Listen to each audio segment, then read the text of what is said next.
se passe lorsque Dieu permet que je suis de l'autre côté? Lorsque je suis de l'autre côté en train de prêcher, comment ça se passe un peu dans votre maison? Il y a souvent ces pensées-là qui m'animent. Souvent, lorsqu'on finit de prêcher comme ça, et je repars un peu sur YouTube et j'écoute un peu les enseignements. Et vous savez, c'est bizarre, mais souvent, moi-même, je ne sais pas qu'est-ce qui va se passer quand ça commence. Parce que je laisse l'esprit parler. Et c'est après maintenant que j'essaie d'écouter un peu. Et j'écoute. Et moi aussi, ça m'édifie. Amen. La Bible dit, celui qui parle en langue, il s'édifie. Ça ne veut pas simplement dire que tu vas dire riba, baba, sobaraba. Ce n'est pas ça seulement l'édification. Amen. L'édification, vous savez qu'est-ce qu'on appelle une langue? Une langue, c'est un moyen de communication. Autrement dit, celui qui sait parler un langage qui est capable de l'édifier, il s'édifie. C'est ce que ça veut dire en fait. Ça veut dire qu'il y a des langages que, une fois que tu as compris le message qu'il y a dans le langage, tu t'es édifié. Mais si tu ne comprends pas un langage, comment tu vas t'édifier? Amen. Il y a des mystères quand lorsque tu parles en langue, tant que ces mystères que tu es en train de dire, tant que tu ne prends pas conscience de ça, ton esprit reste stérile. C'est pourquoi Paul avait conseillé aux gens de parler plus en intelligence quand ils priaient que de faire de multiples paroles en langue. Pourquoi? Parce que l'intelligence reste stérile. Autrement dit, toi qui cherches à grandir dans le don de révélation ou bien dans le don de parole de connaissance, c'est ton intelligence qui doit entrer en contact avec la révélation de l'esprit. Vous voyez, lorsque tu as un message, tu ne peux pas forcément entendre la voix de Dieu audiblement qui te dit, ma fille, cette personne-là, voici le problème qu'elle a. Non, mais tu vas recevoir des signaux, tu vas recevoir des images, tu vas recevoir des sons, tu vas recevoir des traces. C'est ce qu'on appelle des formes. J'ai essayé de vous expliquer un peu la dernière fois. Lorsque Dieu avait commencé à parler à Abraham, Dieu lui parlait de façon audible. C'est-à-dire Dieu ayant ouvert les oreilles d'un serviteur, d'un être humain, et il lui parlait. Parce qu'au commencement, l'homme parlait facilement à Dieu. Dieu parlait facilement à l'homme, l'homme entendait facilement la voix de Dieu. Maintenant, qu'est-ce que le péché a fait? Le péché a fait ce qu'on appelle une séparation. Rappelez-vous que quand Dieu a parlé à Adam, Dieu a dit à Adam, le jour où tu vas manger ce fruit, tu vas mourir. Et rappelez-vous qu'après ça, Adam a vécu 900 ans plus tard encore. Donc, le jour ici qui a été dit, ça ne parlait pas du jour qui a commencé peut-être à 6 heures du matin pour finir vers les 18h, 19h. Ce n'est pas de ça qu'il parlait. La Bible dit, un jour devant Dieu est semblable à 1000 ans. Amen. Donc, Dieu savait de quoi il parlait quand il lui disait, le jour tu vas manger. Et Adam a été assez intelligent pour comprendre que Dieu n'allait pas le tuer en même temps. Mais Dieu estimait qu'à partir du fait qu'il va manger, la séparation va venir. Et lorsque tu te sépares de quelque chose qui te donne la vie, tu commences à mourir. Une femme, tant que son enfant est dans le ventre, l'enfant vit à cause de la femme. À partir du moment où l'enfant est séparé de la femme, il commence à mourir. Le compte à rebours commence. Nous qui sommes vivants aujourd'hui, le compte à rebours commence. Chaque jour, nous devons lutter pour éloigner le compte à rebours, mais chacun de nous n'échappera pas au vin de la mort. Alléluia. On va parler aujourd'hui du vin et surtout du fameux proverbe que Jésus a dit dans le livre de Luc, le chapitre 5, verset 39. Mais avant ça, j'aimerais un peu mariner un peu votre esprit parce que je suis quelqu'un, j'aime me laisser conduire par le Seigneur. J'aimerais vraiment voir un peu jusqu'à quel niveau vous pouvez laisser votre esprit s'imprégner de la réalité spirituelle telle que cela est prêché dans notre vie en ce moment. Il s'agit de faire retourner notre conscience au temps passé. C'est-à-dire qu'il ne s'agit pas d'actualiser le contexte de la Bible à ce que nous vivons aujourd'hui. C'est-à-dire qu'on ne va pas prêcher pour essayer d'arranger ce qui a été dit il y a longtemps avec les réalités d'aujourd'hui. Ce n'est pas ça la prédication. Il y a un principe que vous devez savoir qui se passe dans la prédication. C'est qu'on ne prêche pas quelque chose où il n'y a pas au moins 2 versets ou bien 2 parties qui confirment ce que nous disons. Parce que la Bible dit que le témoignage de 2 est vrai. À partir du fait que 2 personnes commençaient à exprimer une idée, on devait écouter cette idée. C'est ce qui se passait dans l'ancien temps et c'est ce qui nous permet aujourd'hui, par exemple, d'envoyer une doctrine ou d'envoyer une manière de faire. Nous avons des frères qui sont des chrétiens, par exemple, qui disent que au temps de Moïse, Dieu a dit à Moïse, enlève tes chaussures, car le lieu où tu te tiens est un lieu saint. Donc, eux aussi, ayant vu ça, ils ont décidé de ne pas porter de chaussures parce qu'ils se sont basés sur cette révélation. Et cette église s'est fondée et cette église a plusieurs adeptes dans le monde. Et ils sont sûrs que la révélation sur laquelle ils se sont basés est vraie parce qu'ils ont du succès. Ils sont tellement sûrs que jusqu'à aujourd'hui, leur église n'est jamais fermée. Il y a toujours des adeptes et ils ne portent pas de chaussures, à moins que quand ils doivent voyager. Bon, je me demande ces personnes-là, qu'est-ce qu'ils feront s'ils sont en Europe pendant le mois de l'hiver? Est-ce qu'ils ne vont pas porter chaussures? Ils vont porter chaussures ou pas? Là est la question. Mais nous voyons qu'au temps de Moïse, effectivement, Dieu dit à Moïse, retire ta chaussure. Et maintenant, est-ce qu'en dehors de l'Ancien Testament, est-ce que dans le Nouveau Testament, il y a une partie où on peut voir Jésus conseillant aussi les gens de retirer la chaussure? Ou bien nous pouvons voir un apôtre de Jésus qui est confirmé par la parole de dire qu'on doit lever les chaussures? On va voir une parole que Jésus et Jean va dire, Jean le Baptiste va dire dans le livre de Jean, le chapitre 2. Les gens sont venus voir Jean le Baptiste et Jean-Baptiste a annoncé, on lui a demandé, est-ce que tu es le Messie? Jean-Baptiste a dit, je ne suis pas le Messie. Mais ce Messie-là, il va venir après moi. Mais il était là avant moi. J'espère qu'un jour, Dieu me permettra de vous expliquer un peu c'est quoi cette partie-là. Parce que c'est une expression qu'il a répétée sur quelqu'un d'autre. Et c'est une expression qui désignait qui il était. Il dit que celui qui vient après moi était là avant moi. C'est un mystère. Nous savons que de façon terre à terre, on va dire qu'il parlait de Jésus. Il voulait dire que Jésus va venir après lui. Jésus va commencer son ministère après lui. Mais Jésus était là avant lui. En fait, il est en train d'annoncer une autre chose, en fait. Mais ce n'est pas le thème d'aujourd'hui. Donc, il dit, il était là avant moi, mais il va venir après moi. Et voilà ce que notre frère Jean le Baptiste va dire. Jean-Baptiste va dire, je ne suis pas digne d'enlever les courroies de sa sandale. Ça veut dire que Jésus était chaussé. Alléluia. Maintenant, qui nous devons imiter? Nous devons imiter Moïse ou bien nous devons imiter Jésus?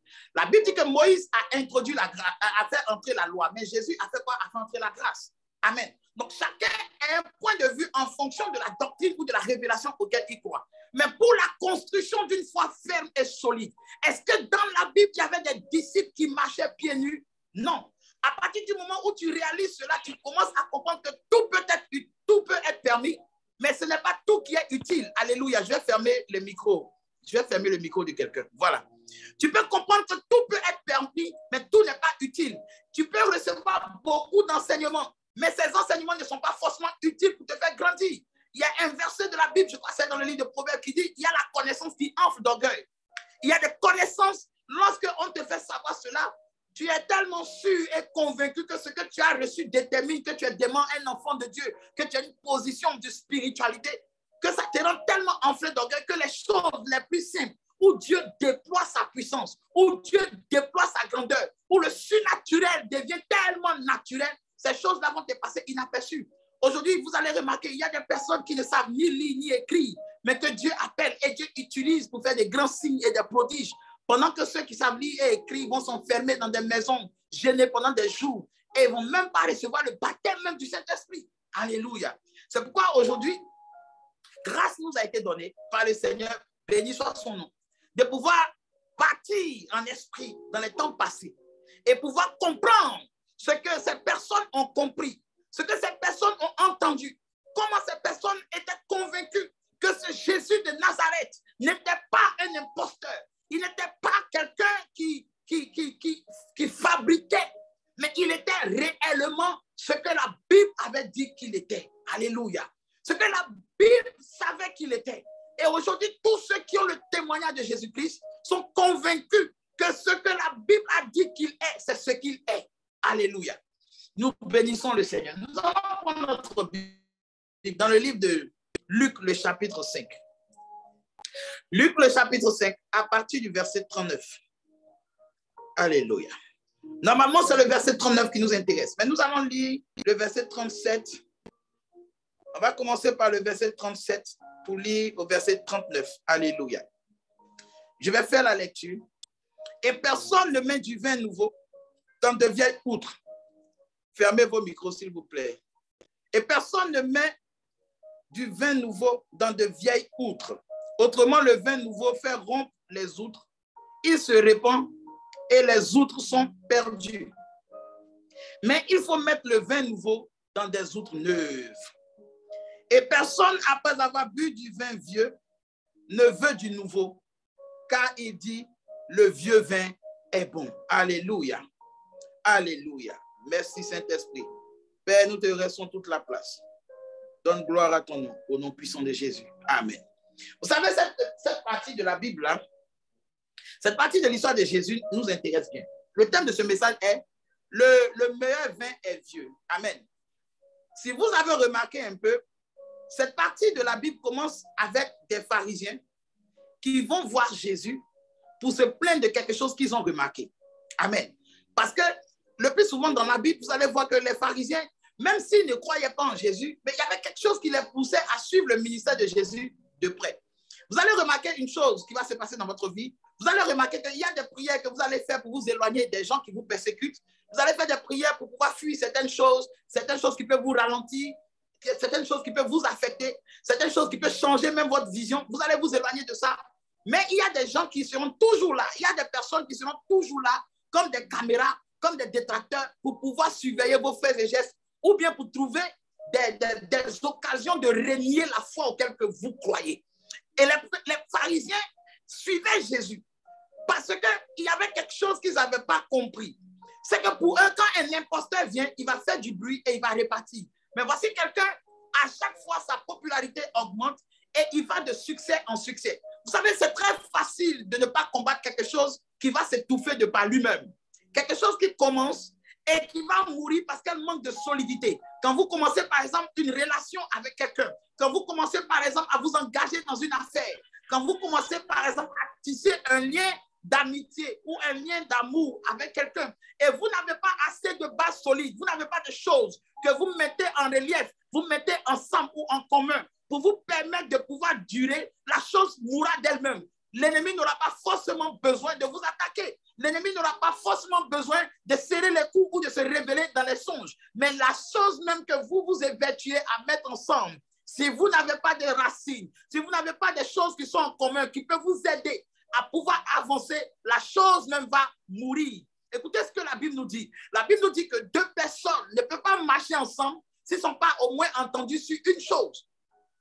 Et donc, ils étaient en train de voir ce monsieur de 33 ans, ce monsieur qui a commencé son ministère à 33 ans, bien 30 ans, il a commencé son ministère à 30 ans. Ce monsieur de 30 ans, on le regarde et on se dit que avec les choses qu'il prêche, il n'ira pas loin. Chaque année, c'est comme ça. À chaque fois, il y a des gens qui se font passer pour ceux qui ne sont pas. Mais ils ont remarqué qu'à chaque fois, ce monsieur avait du succès. Et qu'est-ce qu'ils remarquaient? C'est que ce monsieur, il n'allait pas simplement vers les gens qui étaient bibliquement corrects. Mais ce monsieur, il défilait la chronique. C'est-à-dire que ce monsieur avait une manière qui était vraiment bizarre de se comporter. Pour un chrétien, pour un serviteur de Dieu, pour quelqu'un qui était venu faire la volonté de Dieu, c'était vraiment bizarre de voir que quelqu'un qui prétend être le Messie, qui prétend être la parole et ne pas respecter ce que la parole disait. Qu'est-ce que la parole disait? La parole disait que les personnes qui étaient de mauvaise vie devaient être considérées comme des païens, comme en parenthèse des chiens, c'est-à-dire des gens qui étaient impurs. Donc, on ne devait même pas s'occuper de ceux que la parole avait déjà rejetés. Mais Jésus allait vers ces personnes que la parole avait rejetées. Écoutez bien, le livre de Jean va nous dire quoi? Le premier miracle de Jésus, c'est qu'il va changer l'eau en vin. Et vous savez, la boisson est quelque chose qui, même, fait beaucoup de débats aujourd'hui. Est-ce qu'un chrétien doit-il boire? Un chrétien ne doit-il pas boire? Mais essayons de nous plonger à cette époque et nous allons essayer de voir quelle était la volonté de Jésus en transformant l'eau en vin. Peu importe les informations que nous pouvons avoir dessus, peu importe la manière dont on nous a enseigné, mais je vais vous enseigner une autre vision de la chose. Imaginez-vous que vous êtes un soulard. Alléluia. Vous êtes un soulard.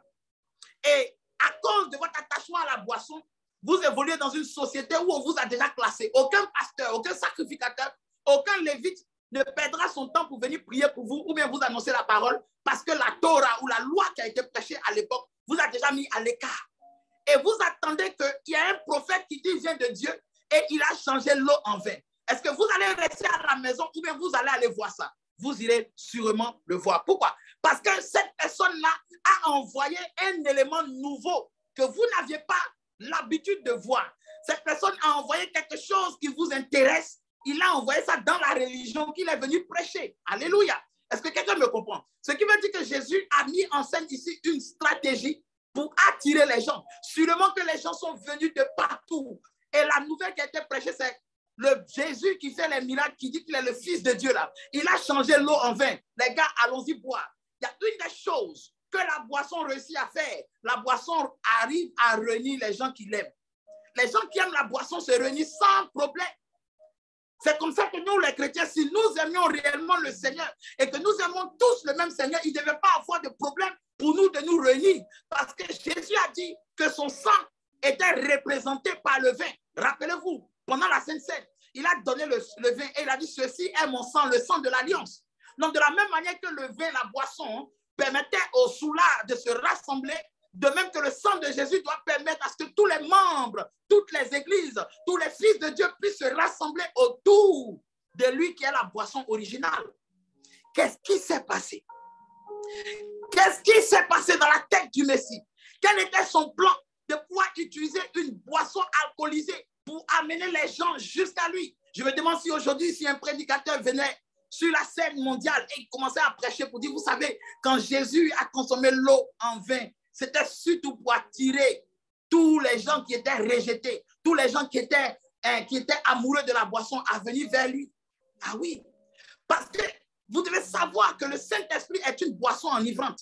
Remarquez, quand vous allez voir un peu plus tard, vous qui aimez lire la Bible, vous allez voir où la Bible a dit, ne vous enivrez pas du vin, c'est de la débauche, mais enivrez-vous plutôt du Saint-Esprit. Autrement dit, changement de boisson, mais même objectif. Changement de boisson, mais même effet. Vous allez voir au cours de cet enseignement, les propriétés qui sont dans le vin sont les mêmes propriétés que nous allons retrouver dans le Saint-Esprit. Lorsque le Saint-Esprit descend le jour de la Pentecôte, qu'est-ce qui va se passer? La Bible dit que tous les apôtres qui ont reçu le Saint-Esprit, les gens les ont dit quoi? Ils sont ivres. Ils sont comme des gens qui ont bu du vin doux. Pourquoi? Parce que les mêmes effets que le vin doux fait, c'est les mêmes effets que fait le Saint-Esprit quand il remplit une personne. Alléluia. Je me demande combien de fois nous savons que Dieu utilise souvent les choses les plus viles pour nous donner une leçon. Regardez un peu l'histoire de la femme. Je crois que c'est dans le même livre de Luc. Luc, le chapitre 7, où un pharisien a invité Jésus chez lui. Et quand il invite Jésus chez lui, il devait savoir que dans la tradition juive, lorsque tu invites un invité de marque, il y avait une manière de faire. Il y avait une manière de le recevoir. Lorsqu'il arrivait à la porte de ta maison, tu envoyais ton serviteur pour l'accueillir. Et le serviteur le conduisait dans une autre salle. Et dans cette salle-là, on enlevait son vêtement parce qu'on se dit que la poussière a dû tomber sur ses vêtements. Donc, on enlevait son vêtement et on nettoyait le vêtement. Pendant ce temps, on prenait un vêtement dans la garde-robe du maître de la maison. On prenait un vêtement de la garde-robe du maître de la maison et on habillait l'invité de marque. Et lorsqu'on finissait de l'habiller, on lui lavait les pieds, on lavait ses mains et on finissait maintenant, on mettait le parfum que le maître de la maison aimait. On mettait ce parfum-là sur lui. Voilà, c'est ça. Luc 7, le verset 36. On mettait le parfum sur l'invité. Et lorsque l'invité avait ce parfum du maître-là, pourquoi on choisissait le parfum que le maître aime? On choisissait le parfum que le maître aime parce qu'on savait qu'une bonne odeur rend le cœur agréable.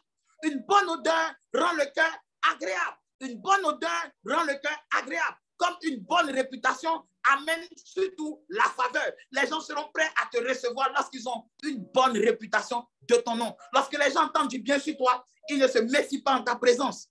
Mais lorsque les gens apprennent de mauvaises choses sur toi, ils se méfient. Imaginez-vous la réputation de Jésus en cette époque. Et pourtant, c'était le Messie. J'imagine les gens qui étaient collés à la Torah entendent ça dire, il a fait quoi? Il a changé l'eau en vin. Mais ce gars, c'était un alcoolique déguisé. Pourtant, c'était le Seigneur, le véritable Seigneur, qui prenait une forme, une manière d'attirer ceux qui avaient été rejetés, ceux qui étaient malades, ceux qui n'étaient pas bien portants, ceux qui ne pouvaient pas d'eux-mêmes revenir à Dieu, ceux qui ne pouvaient pas sortir du voile du péché dans lequel ils étaient déjà engouffrés. C'était la manière que Christ avait choisie, la manière auquel ils étaient habitués. Donc Christ prend toujours la forme auquel nous sommes habitués pour nous conduire dans la forme auquel lui il est. Alléluia. C'est pourquoi souvent nous pouvons échouer dans notre tentative d'évangéliser les gens. Parce que quand nous les approchons, nous leur montrons toujours une forme différente de ce qu'ils sont. Christ prenait la forme. La Bible dit, quand on va arriver maintenant dans Luc le chapitre 5, ce qui est bizarre, vous savez c'est quoi? C'est que Luc fait partie des quatre personnes qui ont écrit l'évangile, mais il est le seul qui n'est pas juif. Matthieu, c'est Lévi. Marc, c'est un autre. Et Jean, vous connaissez Jean. Mais Luc c'était un grec. Et il était médecin, c'est-à-dire c'était un scientifique. C'était quelqu'un qui connaissait un peu les preuves scientifiques. Il était pragmatique, il était concret. Et donc, c'est ce grec-là qui va écrire cette histoire. Maintenant, imaginez-vous que vous avez une tribu, chacun de nous a son ethnie, chacun de nous a sa tribu. Par exemple, si tu es antillais, tu es censé connaître les traditions des Antilles, du peuple antillais. Si tu es africain, ou bien si tu es ivoirien, tu es censé connaître au moins certaines traditions de ton peuple. Et imagine-toi, tu es ivoirien, ou bien tu es antillais, ou bien tu es français. Et quelqu'un qui n'est pas français, il va venir t'expliquer quelque chose de ta culture. Comment tu vas te comporter? Amen. Tu vas dire, mais écoutez, on ne peut pas apprendre aux vieux singes comment faire la grimace. C'est de ça que le verset veut parler. Quand on te dit le meilleur vin est vieux. Vous savez, les Juifs ont toujours été habitués au fait que Dieu parle au travers des formes, au travers des symboles. Ils savaient par exemple que lorsqu'il y avait une alliance, lorsque Dieu contractait une alliance avec le peuple, ils savaient que dans l'alliance, il devait avoir le sang. Et ils savaient que le sang était aussi une boisson. Ils savaient que le sang était une boisson. Ils savaient que toute alliance était scellée par la boisson. Même lorsque tu faisais une fête, lorsqu'on faisait un mariage, quand vous lisez Jean le chapitre 3, Jean le chapitre 2, les noces de Cana, lorsque vous lisez les noces de Cana, vous allez voir ça, que tout mariage devait être scellé par le vin. Ils connaissaient que le vin avait une propriété, avait une signification particulière. Le vin, avant même d'étudier les propriétés du vin, vous deviez savoir que le vin était l'élément qui symbolisait une alliance. Le vin était toujours versé quand il y avait une alliance. Et ce n'est pas simplement aussi chez les Juifs, même chez les peuples païens, même chez les Africains. Il y a des territoires, il y a des tribus où chaque alliance est scellée avec du vin. Quand tu vas doter une femme, quand tu vas prendre une femme, tu offres toujours une bouteille de vin. Et lorsque tu vas prendre cette bouteille de vin, lorsque les parents vont accepter la bouteille de vin ou la bouteille d'alcool, qu'est-ce qu'ils vont faire? Ils vont verser la boisson sur la terre. Et lorsque tu vas leur demander, mais pourquoi ils font ça? Pourquoi vous faites ça? Ils disent, non, nous devons aussi donner aux ancêtres. Pourquoi? Parce qu'une boisson était toujours l'une des choses qui scellait une alliance. Alléluia. Donc, les gens savaient l'importance de l'alliance. Et ils savaient que dans le vin, il pouvait se trouver une alliance. Mais ils ne savaient pas que le vin aussi, pour d'autres tribus, le vin représentait aussi quelque chose. La Bible dit que le vin réjouit le cœur de l'homme. La Bible dit que quand les gens sont tristes, quand les gens ont envie de se livrer à la joie, quand les gens ont envie de se livrer à la débauche, qu'est-ce qu'ils font? Ils prennent le vin. Et ici, maintenant, le verset va nous dire quelque chose. Le verset va nous dire ici que personne, après avoir goûté le vieux vin, autrement dit, il faut faire une différence entre un vieux vin et un bon vin, un nouveau vin. Le vieux vin et le nouveau vin. Pour quelqu'un qui ne connaît pas la différence entre un nouveau vin et un vieux vin, il ne peut pas comprendre ce verset. C'est comme pour quelqu'un qui ne connaît pas la profondeur de l'évangile. Et quelqu'un qui entend juste l'évangile parce que c'est maintenant, il vient de se convertir et que c'est maintenant, il vient d'arpenter l'histoire de Jésus. Tout ce que tu auras à dire là, il va te dire Amen. Mais il n'a rien compris. Quelqu'un qui s'intéresse à Jésus simplement parce qu'il a besoin de quelqu'un pour améliorer sa vie. Il ne peut pas faire la différence entre un vieux enseignement, entre une véritable révélation qui est vieille depuis des années et qui ne fait que revenir à chaque fois et quelque chose qu'on lui annonce comme si c'était nouveau. Il ne peut pas faire la différence. Combien de gens qui boivent la boisson peuvent faire la différence entre un vrai vin, un vieux vin et puis un nouveau vin? Je me rappelle que il y a des fois où tu peux aller dans un endroit. Prenons un peu la Bible, vous allez voir. Jésus arrive dans le mariage. Le vin manque. Et nous savons tous comment il va demander à ce qu'on apporte de l'eau et il va changer l'eau en vin. Maintenant, il y a le spécialiste du repas. Le spécialiste du repas va venir, il va venir goûter. Et tenez-vous bien, si vous lisez l'histoire, vous allez voir. Tenez-vous bien. Le spécialiste finit de goûter et il va appeler l'époux. Il n'appelle pas Jésus, il appelle l'époux. Pourquoi? Parce que c'est l'époux qui est le responsable de la cérémonie de mariage. C'est l'époux qui est censé pourvoir aux besoins des invités dans le mariage. Alléluia. C'est pourquoi Christ ici s'est chargé d'être notre époux. Parce que ce n'est pas son sacrifice qui pourvoit aux besoins de tous ceux qui sont ses enfants. C'est pourquoi il vous dit, ne vous inquiétez de rien. Imagine-toi tout à l'heure, tu croises Bill Gates, ou bien tu croises l'un des plus milliardaires qui est dans ce monde, et ce milliardaire-là te dit, peu importe les problèmes financiers que tu as, ne t'inquiète pas. Mais tu ne vas plus t'inquiéter, tu ne vas plus rentrer en jeûne. Pourquoi? Parce que tu sais que ces milliards sont présents. Tu sais que ces réalisations sont là. Tu sais que ces banques sont là. Tu sais que le vin qu'il a là, c'est là. C'est visible devant toi. Mais quelqu'un qui ne connaît pas ce que ça fait d'avoir des milliards, quelqu'un qui ne connaît pas que tu es en relation avec Bill Gates, lui, il va craindre, il va te dire, mais mon frère, je ne sais pas sur quoi tu te bases pour avoir la foi. Parce que qu'est-ce que tu appelles milliard? Parce qu'il ne connaît pas. Le problème, c'est que nous ne pouvons pas savoir quel est le véritable évangile ou l'évangile nouveau qu'on nous enseigne aujourd'hui si nous ne connaissons pas qu'est-ce qui est vraiment vieux, qu'est-ce qui est vraiment différent. L'ordonnateur, le spécialiste du repas, va goûter le vin et il va appeler l'époux. Et il va dire à l'époux, écoute l'époux, dans tout mariage où on s'en va, on sert d'abord le bon vin. Et ensuite, quand tout le monde est ivre, c'est là qu'on sert le mauvais vin. Parce que là, tout le monde est ivre.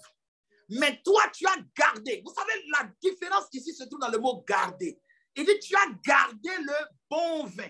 Autrement dit, le vin que Jésus a envoyé là, ce n'était pas différent du premier vin que l'époux avait servi. Lisez la Bible. N'inventez pas une doctrine. Lisez la parole. La Bible dit que le spécialiste du repas a dit, tu as gardé le bon vin. Parce qu'il était habitué à voir un vin qui est bon au début et qui finit par le mauvais. Autrement dit, on a l'habitude de voir des gens qui sont habitués à consommer le véritable évangile. Et après, vers la fin, lorsqu'ils sont pleinement enivrés, lorsqu'ils sont pleinement, ils ont perdu le sens. Parce qu'enivré veut dire tu perds le contrôle de tes sens. Lorsque les sens sont complètement envahis, alors ils ne font plus la différence entre ce qui est bon et ce qui est mauvais. C'est à ce moment maintenant, on leur donne le mauvais. Mais ce époux-là, il a gardé le même goût que le début. Autrement dit, le bon vin, la définition du bon vin, c'est le vin ou c'est la révélation qui a été donnée depuis le commencement, en commençant depuis Abraham, Adam, Isaac, Jacob, Joseph, Moïse, les patriarches, les prophètes, les rois, les prophètes, jusqu'à arriver à Jésus-Christ. Tous ceux qui ont gardé, qui ont conservé le véritable témoignage de Dieu, la véritable parole de Dieu, c'est ceux-là qu'on appelle le bon vin. Le vin ici, ce n'est pas la boisson, mais c'est la révélation. Ici, Christ parlait de la révélation de la parole, la révélation qui révèle la véritable pensée de Dieu. Elle est la même et elle se voit depuis le premier chapitre de la Bible. La Bible dit au commencement Dieu. Et quand vous lisez, vous allez voir que Dieu a commencé à parler depuis le début. Et dans le début, qu'est-ce que Dieu a dit? Que la lumière soit. Et vous allez entrer maintenant dans le Nouveau Testament. Jean va dire quoi? Au commencement était la parole. C'était quelle parole? Que la lumière soit. Et quand cette parole est sortie, Jean dit, cette lumière-là s'est faite chair. Elle est venue habiter au milieu de nous. Donc Jésus était la lumière que Dieu a dit depuis le commencement. Donc c'est cette même parole qui s'est révélée au travers des temps, au travers des circonstances, au travers même des prophètes. Et vous avez vu cela avec l'histoire de Jonas. Quand Jonas prenait des tournures de sa vie, vous avez dit, oh, mais écoutez, il est en train de dévier. Oh, écoutez, oh, pourtant, Christ était pleinement manifesté dans sa vie. Quand Jonas suit par là Tarsis, Tarsis est une ville pour aller, il faut passer par l'eau. Ninive aussi est une ville qui est en bordure de l'eau. Quand Jonas suit par là Tarsis, la Bible dit Dieu descend et il remue la mer. Et cela représente une partie où Dieu lui-même, qu'est-ce qu'il fait? Lorsque les Juifs vont rejeter la parole, qu'est-ce que Dieu va faire? Dieu va descendre et il va aller où? Il va aller dans les nations. Et par le sacrifice de Jonas, qu'est-ce qui s'est passé? Aujourd'hui, par le sacrifice de Jésus, qu'est-ce qui se passe? Les nations viennent à Christ. Oh, c'est merveilleux. Alléluia. C'est vraiment merveilleux. Je ne sais pas si vous ressentez ce vin de la révélation. J'ai essayé de faire une recherche et j'ai dit, mais quelle est la différence entre un vieux vin et puis un bon vin? Et j'ai découvert que les gens voyaient que lorsque le vin était nouveau, il pétillait. C'est-à-dire, il avait des gaz, il avait des bulles. Et il était tellement agité que si tu le mets dans une j'ai appelé ça barrique. Tu le mets ça dans une barrique ou bien dans un fût ou bien dans une outre. Les outres, c'était des ustensiles qu'on faisait avec la peau des animaux. Donc, on prenait la peau d'un animal et puis on faisait une sorte de gourde. Et c'est dedans qu'on pouvait mettre le vin. Mais quand le vin est nouveau comme ça, il est tellement agité, il a des bulles dedans, donc il est gazeux. Donc, il est tellement gazeux qu'il ne peut pas, l'outre, le sac ne peut pas le contenir. Donc, qu'est-ce qu'il fait? Il explose. Et c'est pourquoi Jésus a dit qu'on ne peut pas prendre le vin nouveau pour le mettre dans une vieille outre. Parce que quand l'outre est vieille, elle n'est pas résistante, qu'est-ce qui se passe? Vous savez, quand le vin est nouveau, il est encore pétillant. Pourquoi? Parce que l'oxygène qui est dedans là, l'oxygène qui est dedans se fait rare. L'alcool qui est dedans va bouffer l'oxygène. L'alcool va bouffer l'oxygène. Donc, tant qu'il n'y a pas assez d'oxygène qui vient, ça peut se contenir. Mais lorsqu'il y a un petit vent, il y a l'oxygène net qui entre dans le jus, il explose. Amen. Ce qui fait cela, c'est à cause des liquides, des ingrédients qui sont dedans. Il y a des propriétés qui sont dedans, qui sont chargées d'aspirer l'oxygène. Et maintenant, lorsque tu le mets dans une vieille outre, l'outre aussi, s'il y a une partie où l'air peut rentrer, ça va exploser. Mais par contre, si vous prenez une nouvelle outre, vous prenez une nouvelle gourde et que vous mettez ces vins nouveaux-là dedans, l'outre est hermétiquement fermée. Il n'y a pas de trou. Donc, l'air ne peut pas rentrer. Alors, l'oxygène qui est dedans peut se contenir. Le gaz qui est dedans peut se contenir. Mais la différence, c'est que lorsqu'on laissait du temps au vin, le vin se calmait. Alléluia. Tout ce qui était gazeux en lui prenait le temps de se calmer. Et les acides qui sont dedans, les propriétés qui sont dedans commençaient maintenant à faire quoi? À faire ressortir le goût. Le but de la vie chrétienne, c'est d'avoir un bon goût. L'ordonnateur du repas a dit quoi? Il a dit, tu as gardé le bon vin. On félicite un vin à cause de son goût. On reconnaît un chrétien ou un fils de Dieu à cause de son goût. On reconnaît ou bien on a envie de goûter à une boisson à cause de son goût. Donc, quand les gens auront envie de goûter à la doctrine auquel tu crois, quand les gens auront envie de goûter à la vie que tu crois avoir en Christ, c'est ça qui va les amener à venir vers toi. Quand les gens remarquent que tu as une doctrine assez solide, tu as une vie chrétienne qui résiste à beaucoup de choses, on voit que le vin auquel tu crois, la révélation auquel tu crois, elle est vraiment douce, elle est vraiment vraie, elle a du goût. C'est-à-dire que tu as une vie chrétienne qui inspire déjà. Je vous ai expliqué un peu depuis le début. Lorsque Jésus va transformer l'eau en vin, les gens qui ne le connaissaient pas, les gens qui avaient entendu parler qu'il était prophète ou pas, du fait qu'ils vont savoir qu'il transforme l'eau en quelque chose qu'ils connaissent, chaque personne qui aura envie d'être saoulée et de boire du bon vin, il va courir pour aller le voir. Parce qu'il y a quelqu'un qui a été choisi dans la cérémonie pour faire la publicité de la qualité du vin, l'ordonnateur du repas. Ce n'était pas n'importe qui on prenait pour être un ordonnateur du repas. C'était quelqu'un dans le village. Les gens pouvaient le louer pour aller dans n'importe quel village. C'était comme les gens qui sont aujourd'hui les influenceurs. C'était comme un influenceur aujourd'hui. Si c'était à notre époque, il serait un influenceur de mariage. Il y a des émissions comme ça qu'on fait sur certaines chaînes, où il y a des gens qui valident si le mariage que vous avez eu est un grand mariage. Donc, imaginez-vous la popularité de cette personne-là. Dans chaque endroit, il va partir, il va dire, il y a un époux là, il a un bon vin. Si vous voulez boire le vin, allez-y le voir. Allez-y le voir. Parce que tous les mariages que je suis parti là, j'ai bu des vins, mais c'était vraiment doux au début, mais après c'était atroce. Mais cet époux-là, il a gardé le bon vin. Et quand ils iront voir cet époux, il leur dira que c'est ce Jésus de Nazareth, c'est lui qui a fait ce vin. Mais pour que le vin devienne doux, ça devait prendre du temps pour vieillir. Si vous voulez avoir une meilleure vie, vous voulez avoir une meilleure spiritualité, vous voulez avoir une spiritualité qui ne dépend pas des aléas de la vie, vous voulez avoir une réalité qui ne va pas être aussi étouffante ou détruisante, vous devez laisser le temps vous faire vieillir. On prenait le vin, on l'enfermait dans une cave. Lorsqu'on voulait faire vieillir le vin avant, on enfermait le vin dans une cave. Et dans cette cave-là, on mettait toutes sortes de choses, ne pas que des choses viennent gâter et mélanger le goût du vin qui était authentique dedans. Et plus le vin durait, plus chaque élément qui était dans le vin pouvait ressortir et jouer son rôle, afin qu'au final, tous les ingrédients et tous les goûts puissent se réunir pour former la qualité du vin. Et c'est ce que Jésus est en train d'expliquer aux disciples, aux pharisiens qui sont venus le voir. Ils ont dit, mais tes disciples-là, ils mangent et ils boivent, ils marchent avec les publicains. Il avait beau dire tout ce que nous savons en haut, mais la chose qui nous intéresse aujourd'hui, c'est cette partie de voir que Jésus lui-même admet qu'il faut du temps pour construire une véritable spiritualité.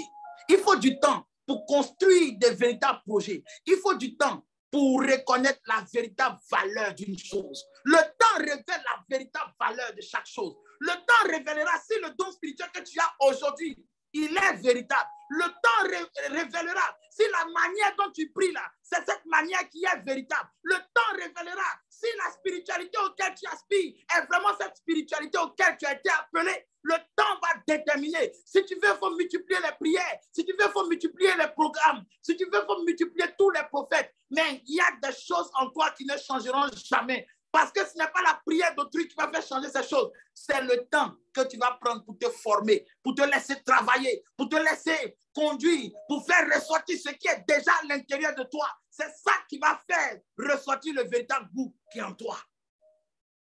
Lorsqu'on enfermait le vin et on le mettait dans les caves, on l'enfermait pour ne pas qu'il soit contaminé. Mais le vin nouveau, lui, non. Lui, à peine il est fabriqué, en même temps, pouf, il est disponible. Et vous savez ce qu'il fait? Il a le gaz en lui. Donc, il est pétillant. Quand on regarde, on dit, ouh, il a la force, il a la vie. Vous savez, c'est un vent éphémère. La différence entre le vent et le gaz, c'est que le gaz, il fait beaucoup de bruit, mais il ne dure pas. Payez une bouteille de gaz, vous allez voir. Ça ne peut pas durer. Mais est-ce que le vent, l'air, depuis que vous êtes né jusqu'à aujourd'hui, est-ce que l'air, c'est une fois arrêté? Non. Soit vous cherchez un évangile qui est un gaz, qui va accélérer les choses. Et après, quand ça finit, vous aurez des deux yeux pour pleurer. Vous savez, le spécialiste, il a parlé de ça. Le spécialiste a dit non, mais dans tous les mariages où on va. Donc, c'était devenu à la mode. C'était devenu habituel de voir une vie chrétienne qui commence en haut et qui finit à dégringoler. C'était devenu habituel de voir qu'on peut commencer en fanfare et terminer mal. C'est devenu tellement habituel que même de nos jours, quand un prophète vient, à un temps, il est célèbre et après, il y a un temps où on le met aux oubliettes.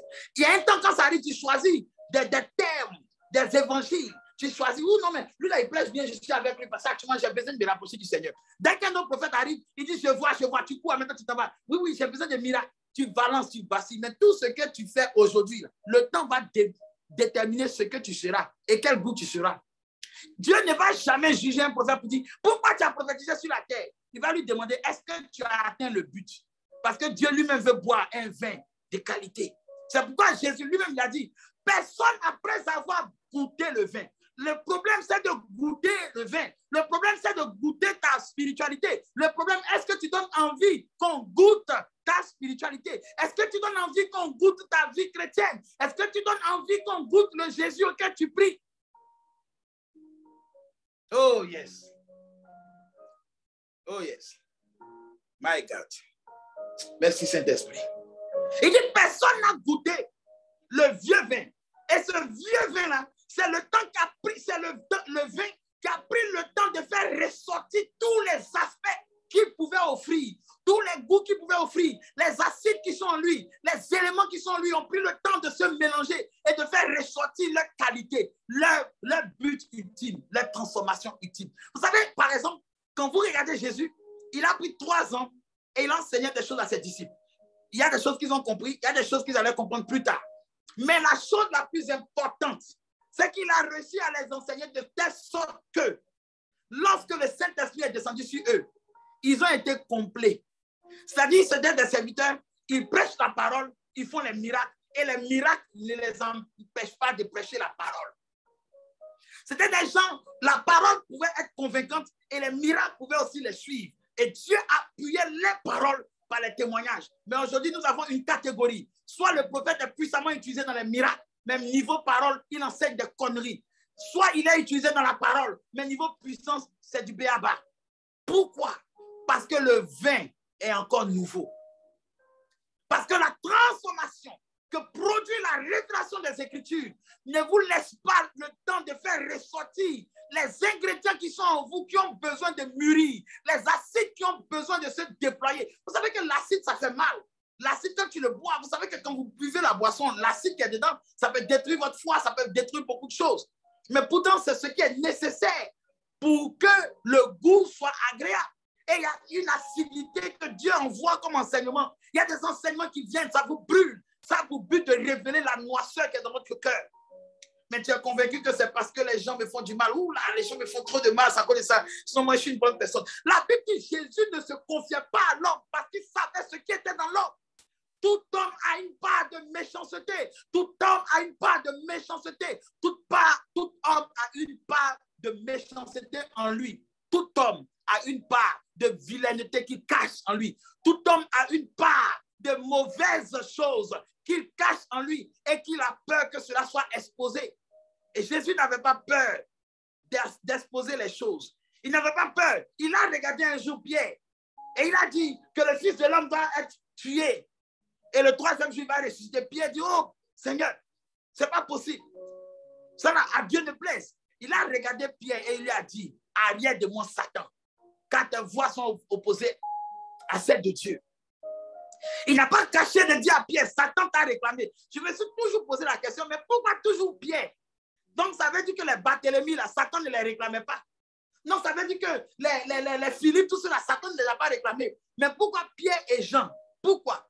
Parce que la vie de Pierre, Jésus s'était arrangé pour faire de Pierre une pierre qui va bâtir son église. Cela dépend de ce que Dieu veut construire avec toi. Souvent, quand tu vois que les choses sont un peu dures à ton niveau, qu'il y a des choses que si Dieu n'a pas permis que tu comprennes dans sa parole, rien n'avance, rien ne bouge. C'est parce qu'il veut bâtir quelque chose de spécial avec toi. Et pour pouvoir devenir cela, il faut une révélation de sa personne. Il faut une révélation que les autres ne pourront pas t'expliquer. Il faut patienter devant sa présence. Jésus a fait 40 jours pour être revêtu de la puissance de Dieu. Il a patienté devant Dieu jusqu'à 40 jours, bien-aimé. Mais remarquez, lui, il était sans péché. Il a patienté. Même les disciples, ils ont dû patienter. Mais toi, tu ne veux pas patienter. Tu veux l'évangile qui pétille et qui est nouveau, qui produit des sensations. Vous savez, quand vous buvez un vin qui est nouveau, vous allez très vite être enivré, très vite. Mais c'est quand l'ivresse passe là, c'est là que vous avez mal de tête. Parce que le vin nouveau, il n'est pas forcément doux. Mais le vieux vin, il est tellement doux que même son ivresse est intéressante. Quand tu te lèves de ça même, c'est-à-dire tu flottes sur des nuages. C'est pourquoi il y a un verset de la Bible qui a dit dans le proverbe que le vin qui réjouit le cœur de l'homme. Parce que les gens dans le temps passé savaient que si tu voulais être die vite, si tu voulais être ivre vite, si tu voulais vite une sensation, alors on pouvait te donner les boissons de sensation. Imaginez-vous aujourd'hui, quel évangile de sensation on peut nous donner parce que nous n'avons pas le temps de se laisser transformer. Imaginez-vous qu'est-ce qu'on peut nous servir comme verset biblique, comme enseignement biblique, mais qui ne correspond pas à ce que nous avons besoin pour devenir un vin vieux, un vin meilleur. Jésus dit le problème, si quelqu'un n'a jamais bu le vieux vin, alors il peut se contenter d'un nouveau vin.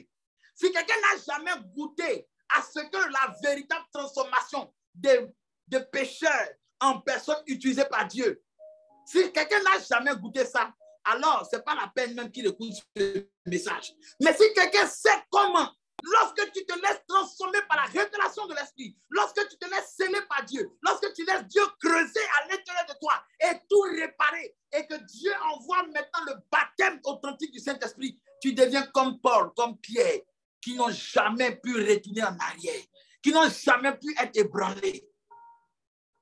Une fois, je parlais avec des personnes et je leur disais, vous savez, aujourd'hui, on dit non, quand on est rempli du Saint-Esprit, on ne peut pas être possédé. Mais vous confondez ce qu'on appelle être possédé puis être attaqué. Être possédé ne veut pas dire, ou être attaqué ne veut pas dire qu'on est possédé. La Bible dit, même Paul, il y avait un ange de Satan qui venait le souffleter à cause de la révélation qu'il avait de la parole. La révélation de Dieu était tellement excellente sur lui qu'un ange de Satan venait le souffleter pour ne pas qu'il tombe dans l'orgueil. Alléluia. Oh, je crois que cette parole-là, je pense qu'on va avoir le temps de pouvoir, je pense que vous allez avoir le temps de pouvoir réécouter. Parce que beaucoup d'éléments sont en train de sortir. Et ça me plaît que Dieu permette que nous ayons un peu ce genre de direct. Il faut revenir à ce qui était authentique. Qu'est-ce qui était authentique? Quel est cet évangile que n'importe quel, même un buveur pouvait apprécier cet évangile-là, même s'il ne connaissait même pas tout le projet de Dieu? Quel était cet évangile, cette révélation qui amenait les gens de mauvaise vie à suivre Jésus? Et cela choquait ceux qui maîtrisaient la parole. Ceux qui pouvaient expliquer des choses pas possibles, mais qui ne pouvaient même pas amener un païen ou bien quelqu'un que la Torah rejette. Ils ne pouvaient pas l'amener au salut de Dieu. Et vous savez, il y a une chose encore que j'aimerais vous dire. Vous savez que si je parle un peu par rapport aux Juifs, mais cette partie a été écrite par un Grec, c'est-à-dire un non-Juif. Aujourd'hui, quand vous allez essayer d'expliquer l'effet de la boisson ou le sens de la boisson à des non-Juifs, ce n'est pas la même compréhension s'ils étaient Juifs. S'ils étaient Juifs, vous allez être obligé d'expliquer depuis la Genèse, depuis le temps de Moïse. Vous allez essayer de révéler les passages où le vin peut être comparé à la doctrine de Jésus. Et là encore, vous pouvez vous perdre. Là encore, vous pouvez vous perdre. Parce qu'il est écrit des choses dans la Torah. Dans la Torah, il est écrit que les sacrificateurs devaient s'enfermer dans leur maison pour boire le vin. Et ça encore, ça a une autre signification. Mais quand vous comprenez que ici, le vin ici, Dieu veut juste prendre les propriétés du vin. Pour dire de la même manière que le vin fait telle chose, c'est comme ça que le Seigneur aussi fait telle chose. C'est comme ça aussi que l'Esprit du Seigneur fait telle chose. L'Esprit du Seigneur, il enivre.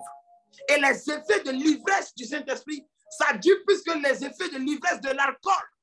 Quand quelqu'un commence à connaître le Saint-Esprit, commence à expérimenter, commence à voir que les acides qui sont en lui commencent à fermenter grâce à la présence du Saint-Esprit qui évolue avec lui dans le temps, qui rappelle les choses qui sont en lui dans le temps, qui met en relief les choses même qu'il ne savait pas, mais qui étaient en lui. Alors il fermente bien et il produit un goût tellement authentique que lorsqu'il sort, il est un vieux vin dont le goût est tellement agréable que lui-même, il va rejeter tout autre vin, toute autre doctrine. Souvent, j'ai l'habitude de dire aux gens, peut-être qu'aujourd'hui, nous n'avons pas les moyens. Peut-être qu'aujourd'hui, cette parole n'est pas prêchée à des milliers de personnes. Mais il y a une chose que je sais, c'est que cette parole-là, je ne l'ai pas prêchée aujourd'hui. Depuis le début de mon appel, il y a plus de 13 ans, c'est la même parole que je prêche jusqu'à aujourd'hui. Peu importe les années qui changent, peu importe les formes qui changent, peu importe les personnes qui viennent, matin, midi, soir, des gens qui viennent et des gens qui repartent, c'est toujours le même message. La révélation est le vin de la vérité. Car Dieu a tant aimé le monde qu'il a envoyé le vin véritable, afin que quiconque le boit refuse tout autre nouveau vin, c'est-à-dire toutes sortes de doctrines qui vous agitent et qui ne vous rendent pas stable. Alléluia. Nous allons faire cette prière avant de terminer. Nous allons dire, Seigneur, s'il y a un vin en nous, s'il y a une doctrine que nous avons acceptée parce qu'elle est pétillante, parce qu'elle remue certains aspects de notre vie, mais qu'elle ne creuse pas suffisamment en nous. Rappelez-vous le jour de la Pentecôte. Qu'est-ce que Pierre a dit de tellement profond que les gens ont eu le cœur vivement touché? Regardez, vous allez voir. Pierre n'a fait que rappeler ce qui a été écrit dans la loi et que les gens n'avaient pas compris le sens, mais que le vin de la révélation qui vient quand on est rempli du Saint-Esprit, lorsqu'on est scellé par le Saint-Esprit, lorsque le Saint-Esprit a pris le temps de faire ressortir tout ce qui est caché en nous, tout ce qui avait besoin d'être réparé en nous et qui vient nous guérir et nous faire connaître la volonté de Christ, alors la révélation de la parole est tellement parfaite dans nos lèvres que cela produit les repentances lorsqu'on entend la parole. Quand Pierre, quelques jours avant, il avait su qu'il était un régneur. Il avait su en lui qu'il y avait tellement de défauts, qu'il avait su en lui qu'il y avait tellement de choses qui étaient un obstacle à sa foi. Or, il devait être une pierre, il devait être quelqu'un de solide, mais il y avait des choses en lui qui n'étaient pas solides. Et c'est ces mêmes choses qui amenaient le diable à le réclamer. Vous savez, par exemple, quand tu es appelé à être un pilier, imaginez-vous un pilier qui a des trous. Peu importe la manière dont vous allez construire la maison, si le pilier central a des trous, forcément, ça va s'écrouler. C'est pourquoi Jésus a dit ce terme. Il dit, Satan t'a réclamé pour te cribler comme un froment. Vous savez, le froment, c'est un fromage qui a beaucoup de trous comme le gruyère. Ouais, donc, Satan voulait creuser des trous en lui. Et l'un de ces trous était la capacité qu'il avait à être hypocrite, la capacité qu'il avait de se fouvoyer, la capacité qu'il avait de s'opposer même au plan de Dieu, même si cela était véritable. Alléluia, oui. Aujourd'hui, tu peux dire que non, tu ne t'opposes pas au plan de Dieu parce que cela concourt à ce que tu veux. Et lorsque Dieu va te demander de te séparer de l'homme que tu aimes, et quand Dieu va te demander, par exemple, que tout ce que tu as si difficilement bâti, tout ce que tu as si difficilement obtenu, de te séparer de ça, et il ne te donne aucune promesse pour te dire non, tu sais, quand tu vas faire ça, n'importe. Regarde aujourd'hui, pour qu'un prophète va t'avoir pour faire pour que tu lui fasses offrande, il ajoute une promesse. Dieu dit, dès que tu vas faire cette offrande, telle porte va s'ouvrir. Alors quand tu entends ça, tu es rassuré parce que tu préfères donner à Dieu en ayant des garanties. La Bible dit, quiconque cherchera à gagner va perdre, mais quiconque perdra sa vie pour moi, la retrouvera. L'évangile véritable prend le temps de construire un homme véritable. La révélation véritable prend le temps de bâtir son homme. Parce que quand une révélation vient, elle doit remuer ce qu'il y a à l'intérieur de toi. Elle doit faire ressortir des aspects de ta personnalité qui peut être utilisé par le démon. Et c'est à ce moment maintenant que la véritable bataille entre toi et les ténèbres commence. Parce que tu commences à comprendre des choses que Satan savait sur toi et qui pouvaient te manipuler. Tel quelqu'un qui appuie un bouton pour créer des sensations à toi. Souvent, cela se passe ici en direct. Souvent, quand je suis en direct, je dois prêcher un message qui n'a rien à voir avec ce que tu vis. Mais dès que ton cœur est en contact avec quelque chose qui a remué tes émotions, vous allez voir que la parole va tourner jusqu'à ce que ça va revenir sur ce que tu es en train de traverser. Et après, en privé, tu vas dire, ah, prophète, ce que tu disais, ça me concernait. Pourtant, le thème du message prêché n'était pas censé forcément parler de ta situation. Mais tu as réussi à faire détourner cette révélation vers toi parce que Dieu ne peut pas rester insensible quand il voit un cœur qui souffre. Mais Dieu vous dira toujours, gardez la foi, croyez en moi, gardez la foi, croyez en moi, ne craignez point, croyez en moi. Pourquoi? Parce qu'il sait qu'une fois que votre cœur va s'intéresser sur la révélation de ce qu'il est en train de dire et de ce qu'il est en train de faire, vous aurez suffisamment de victoire en vous pour vous rebeller contre les arguments que Satan utilise contre vous.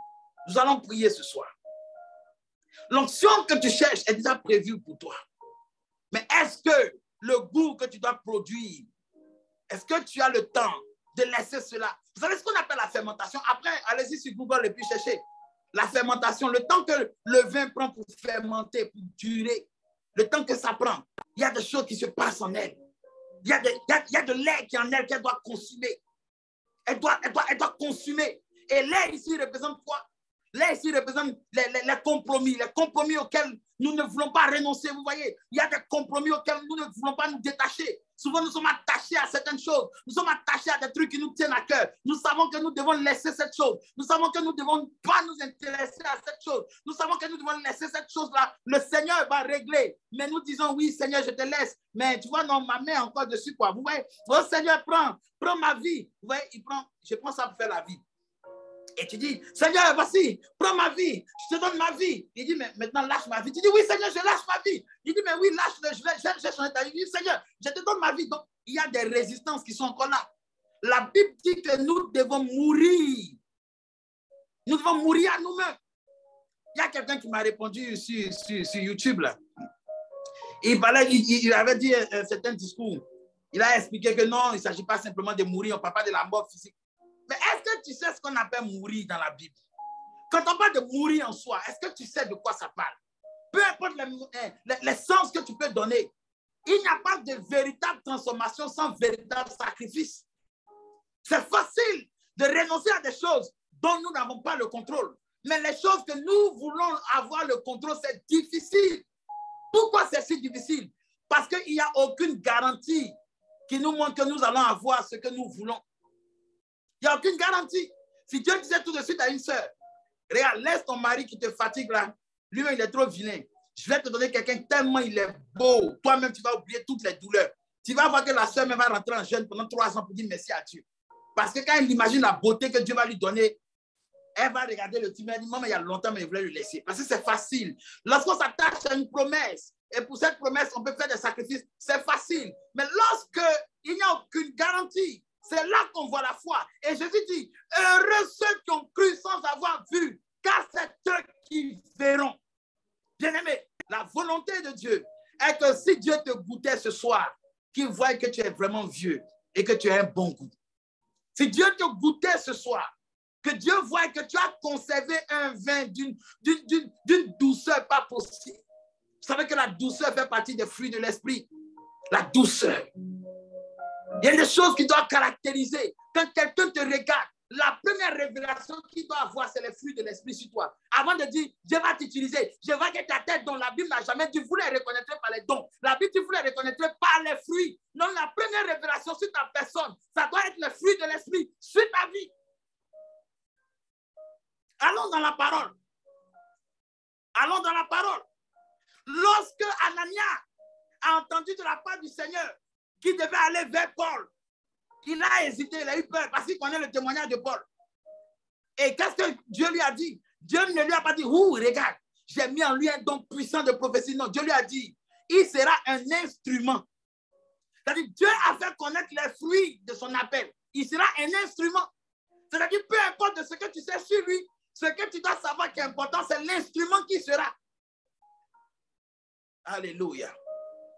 Alléluia. Plusieurs fois dans ma vie, je me suis demandé, mais pourquoi de la même manière que je suis capable de révéler la vie des gens, c'est rare que quelqu'un va révéler des choses que je fais dans le secret. Pourquoi? Lorsque tu es caché dans le vin de la révélation, les yeux des prophètes sont muets. Les yeux sont voilés sur les choses que tu fais dans le secret. Pourquoi? Parce que tu es noyé dans le vin de la révélation. Sois noyé dans la vérité. Les gens peuvent même ne pas te respecter. Les gens peuvent même ne pas croire en ton ministère. Mais au moins, la doctrine auquel tu crois te rend solide. Elle ne te fait pas vaciller. Et l'onction qui est dedans, cette onction te rend plus fort que nature. Certaines personnes qui me connaissent en public savent. Ceux qui me connaissent aussi en privé, ils savent. Pendant 13 ans, cette même parole, elle m'a permis de me tenir debout. Peu importe les vents et les aléas. Peu importe les trahisons. Et vous me dites que cette parole ne peut rien faire dans votre vie. Et vous me dites que non, cette parole en attend les miracles. Il n'y a pas un autre vin qui viendra. Si vous ne saisissez pas ce vin, je ne sais pas quel vin vous allez saisir encore. Ma prière ce soir est que vous ne voyez pas une autre personne que la personne de Jésus qui veut être ce vin vieux qui est en vous. L'Esprit du Seigneur est vieux. Quand il rentre en vous, il vous rend vieux. Quand il rentre en vous, il vous rend capable d'être comme les gens qui ont vécu dans les temps passés. Souvent, mais ils changent ton goût pour les vêtements. Tu commences à aimer les vieux vêtements. Alléluia. Tu commences à aimer les robes, les boubous, les camisoles, les voiles. On dit, mais toi-même, votre affaire de Jésus, là-même, c'est toi-même. Hein? Vous pensez que c'est quoi? L'affaire de Jésus, c'est dans le cœur, ce n'est pas le corps. Est-ce que toi, tu peux dire à quelqu'un qui reconnaît la qualité entre un bon vin et un vieux vin, tu peux lui dire que le mauvais vin, là, c'est qu'à si c'est un attendant, puis il va t'écouter. Non. Si tu as goûté déjà le vieux vin, tu ne vas jamais accepter le nouveau vin. Parce que celui qui a déjà goûté le vieux vin, il sait que le vieux vin est le meilleur. Qu'est-ce que tu as goûté en Dieu et que tu n'es prêt à échanger cela pour rien au monde? Parce que tu sais que cette parole a le pouvoir de changer ta destinée. Parce que tu sais que cette parole peut faire ressusciter en toi la vie. Tu sais que cette parole peut te faire dire à un aveugle voir et ses yeux vont s'ouvrir. À une personne qui est découragée que ça va aller et en vérité, la porte s'ouvre. Quelle est cette parole auquel tu crois? C'est ça le vieux vin. Ou bien toi, tu as de nouveaux vins à chaque fois. Parce que chaque pasteur, chaque personne envoie son vin. Mais peu importe les prédicateurs qui étaient dans la Bible, la pensée était la même. La révélation se joignait. Regardez dans la Bible. Tous les prophètes n'ont pas vécu au même temps, mais ils ont tous parlé de la même manière. Ils ont tous dit des choses. Ça se suit tellement. C'est tellement parfait. Soyons bénis, frères. Nous allons prier. Oh Adonai. J'ai été enivré par cette révélation que tu as envoyée ce soir. Oh, ça suscite beaucoup de questions. Et moi-même, mes entrailles tremblent. Car lorsque ce vin est venu, moi-même, je ne pouvais pas reconnaître que ce vin était meilleur. Parce qu'il était d'abord différent. Il n'amenait pas souvent les gens à applaudir. Il ne suscitait pas des invitations avec des billets d'avion tout frais payés. Non, il ne suscitait pas des offrandes de voitures. Il ne suscitait pas la popularité, certes, mais il rendait solide et il donnait une force pour briser n'importe quel péché. Il permettait de résister à la maladie. Il permettait d'affronter les tempêtes les plus terribles, mais de tenir ferme. Comme Paul avait dit, que ni la hauteur, ni la profondeur, ni la longueur ne pouvaient me séparer de l'amour de Jésus. Et c'est ce que ce vin vieux a fait. Lorsque les gens se sont évertués à tordre ce que je disais, ce vin vieux m'a tellement enivré que je n'ai même pas senti les effets. Mais ce soir, Père, je fais la prière pour tes enfants qui écouteront ce message. Oh Père, la Bible dit que c'est toi qui appuies par des témoignages, par des signes, par des prodiges, par des confirmations. Nous sommes à un temps où il y a beaucoup d'imitations, Père. Et la parole déclare que les aigles se rassembleront là où il y aura le cadavre. C'est-à-dire l'animal qui est fraîchement abattu et qui n'a pas pourri. Oui, Père, cette parole est venue fraîchement à mes lèvres depuis 3 jours. Elle n'a pas encore pourri, Père. Elle n'a pas encore pourri, oh Adonai. Elle n'a pas encore pourri. Il est temps pour toi, Père, d'accomplir ce que tu as voulu dans la vie de tes enfants, afin que tout ce qui doit se fermenter, tout ce qui doit atteindre le goût, sorte en eux. Ils brûlent de la flamme de l'amour de l'évangile, Père. Et ça fait plus de 6 mois qu'ils se tiennent les dimanches pour écouter la voix d'un serviteur inutile et pécheur comme moi. C'est pourquoi, Seigneur, je prie ce soir que ta grâce les localise. Et que, Père, ceux qui n'ont pas imaginé, qui font partie des promesses de ta parole, que cela soit accordé à leur vie. Au nom puissant de Yeshua HaMashiach. Alléluia. Merci, Seigneur. Merci, Seigneur, d'avoir répandu sur nous ce bon parfum. Que le Seigneur te bénisse, que sa grâce surabonde dans ta vie. Réécoute ce message. Et s'il y a des questions en privé, je pourrais mieux expliquer. Aujourd'hui, nous sommes partis un peu plus loin. Je pense qu'on a dépassé même l'heure, mais cela nous a fait extrêmement de bien. Ça nous a fait extrêmement de bien et je prie que le Seigneur permette que cela te fasse pleinement de bien. Lorsque nous étions en train de prier, j'ai vu du parfum qu'ils ont envoyé. Ils ont envoyé du parfum comme ça et ils ont mis du parfum dans mes mains. C'était dans un flacon, le flacon était doré et ils ont mis du parfum. Ils ont versé le parfum. Et je pense que cette parole-là a répandu l'odeur de la connaissance de Dieu. Et cette odeur-là, qu'elle sente ça chez vous. Il y a des gens qui vont commencer à sentir du parfum, comme s'ils ont versé le parfum là où tu es. Comme s'il y a des fleurs, il y a des parfums là où tu es. Parce que cette parole-là, c'est ce que ça a produit dans le spirituel. Ça a produit cela. Et béni soit le nom de notre Seigneur qui a permis cela. Que le Seigneur vous bénisse, que sa grâce soit abondante dans votre vie. Prions, prions. Nous sommes dans le mois de décembre. Et j'aimerais dire à ceux qui intercèdent un peu pour mon arrivée en décembre là. Vous savez, il y a la prière. Mais je crois à l'Esprit de Dieu qui révèle les choses qu'on doit faire de façon précise.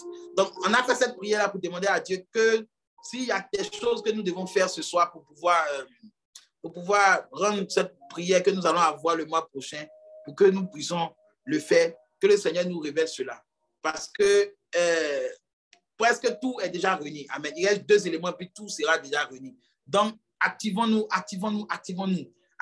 et Dieu va faire le reste. Que le Seigneur nous bénisse, que sa grâce soit abondante dans notre vie. L'année 2022, ça sera une année où je vais commencer les croisades un peu partout dans le monde.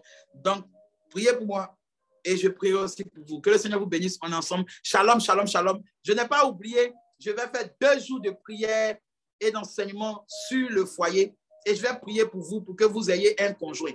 Parce que Dieu dit que vous devez être mariés, donc vous allez être mariés. Amen. Ceux qui doivent se marier vont se marier. Donc, je vais prier pour vous. Je vais prier pour que la grâce soit relâchée sur vous. Et je vais donner l'enseignement aussi qui va accompagner cela. Ça aura lieu pendant 2 jours. Donc, j'attends juste que le Seigneur me montre les jours et je vais vous envoyer cela. Le thème, ce sera... je vais vous communiquer quand le thème viendra. Que le Seigneur vous bénisse. Je vous salue tous dans le précieux nom de notre Seigneur Jésus. Je n'ai même pas envie de vous laisser partir. Je suis enivré de la parole ce soir. J'ai envie de crier Alléluia. Mais je vais vous laisser. Que le Seigneur nous garde et on est dans la semaine ou dimanche prochain. Au revoir, bye bye, que Dieu vous garde.